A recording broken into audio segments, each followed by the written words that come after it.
বেলাল তো এমন বেলাল, যে বেলাল দেখতে একদম কুচ্ছি, হাফসি গলা, 4 ফুট মোটা, চেহারা কোনো কাল, কিন্তু এই বেলালের আজান ছাড়াই আসমানের সূর্য উদিত হয় না। এমন মকবুল বেলাল, বেলালকে কাফের মুশরিকরা আঘাত করার কারণে জিহ্বার মধ্যে প্রায় পর্যন্ত দিয়েছে, যার কারণে আশহাদু আল্লা ইলাহা ইল্লাল্লাহ সঠিকভাবে বলতে পারে না।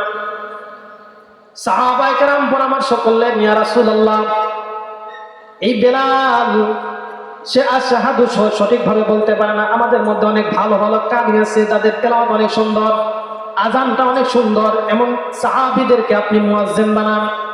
বেলাল কেমন, যার উচ্চারণ সহি নাই। নবীজি পরামর্শ করে একজনকে বললেন যে তুমি আজকে আজান দিবে। ফজরের আজান হয়েছে ঠিক, সাহাবায়ে কেরাম শুধু দেখতেছে, আলো হয় না, কেন আলো হয় না, সূর্য কেন উদিত হয় না, শরৎ হয় না, ফসফা হয় না। আল্লাহ তাআলা ওহী নাযিল করলেন, ও নবীজি, আমার বেলাল যতক্ষণ পর্যন্ত আজান দিবে না ততক্ষণ পর্যন্ত আমি আল্লাহ তাআলা সূর্যকে উদিত করব না। এমন মকবুল বেলাল।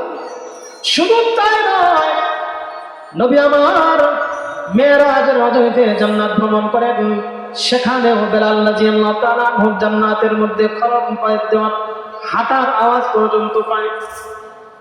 এসে বলতেছে, বেলাল, জান্নাতের মধ্যে আমি তোমাকে দেখতে পাইলাম, তোমার আওয়াজ পাইলাম, তুমি কি আমল করো, কি এমন বিশেষ তোমার আমল আছে যে আমলের কারণে তোমাকে জান্নাতের মধ্যে দেখলাম?